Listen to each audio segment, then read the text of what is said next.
LSU star Mikaylah Williams on what Angel Reese taught her, following in Caitlin Clark's footsteps, and the search for more March Madness glory.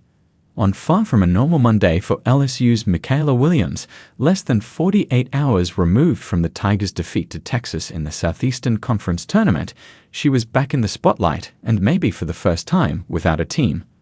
The women's basketball BYU sophomore sensation was the sole star for a bunch of social media content for Raising Cane's, the popular chicken finger chain that originated a few hundred feet from LSU's campus. At the original location, known as the Mothership, Williams greeted fans, took counter and drive-through orders, and did everything anyone living in Baton Rouge could ever dream of taking part in that adores-a-box combo. Yet, even with the chaos of fans, press, police, and fast food workers surrounding her, with the smell of fried food permeating every inch of the restaurant, Williams knows she's on the doorstep of history. LSU is about to embark on the NCAA tournament for the first time since the boom of women's basketball without Angel Reese, with Williams being an integral part of the Tigers in the now Chicago Sky Stars' absence. With Angel, it's just being unapologetically yourself, and that's kind of something that I've stepped into, like being able to speak up in front of my team and be a leader, Williams said ahead of Selection Sunday. So that's something she really instilled in me. Reese and Clark have been integral to the growth of women's basketball over the last 2 years, with the catalyst for that rise in interest occurring in a moment Williams had a front-row seat to. As LSU's top-ranked recruit in the class of 2023, she watched the Tigers win a national title, taking down Clark's Iowa in the title game in Kim Mulkey's second year, leading the BYU's best.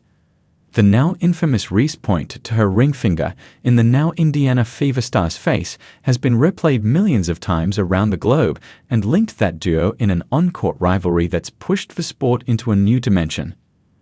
"They're growing the women's game like no other," Williams said. "Angel doing what she's doing, unrivaled, Caitlin Clark doing what she does. I'm just glad to be able to follow in their footsteps and hopefully still have that impact for the people coming behind me." Williams had the one thing better than a front-row seat a year ago, playing in the game watched by a record viewership. NCAA tournament games involving Clark broke the all-time television audience mark 4 times over a 13-month span, including the Hawkeyes besting the Tigers in the Elite 8 last season in what was Reese's final game of her college career. Obviously, Caitlin Clark is amazing, and the atmosphere with her in it was amazing, Williams added of last year's showdown in Albany. Just knowing that feeling of walking back to the tunnel without the W going into the Final Four, just remember that feeling and try to pass that feeling around the locker room because some people were not on the team last year. So just giving them that feeling and telling them, I promise you don't want to feel that feeling. Just pushing myself and my team to work hard. Williams is still in contact with Reese as one LSU torchbearer speaks with another. The most recent time was after the Tigers lost to nationally ranked Alabama, the last time they were defeated in the regular season. Reese told Williams to keep my head up, as the WNBA star knows all too well there were bigger games ahead. Even with LSU not lifting the SEC championship trophy, her second trip to the NCAA tournament signifies nothing about the win or play next season stakes will be new. And with as confident of a coach as Mulkey, Williams has learned that lesson, both with the defeat at the hands of Clark and the substantial reminders since.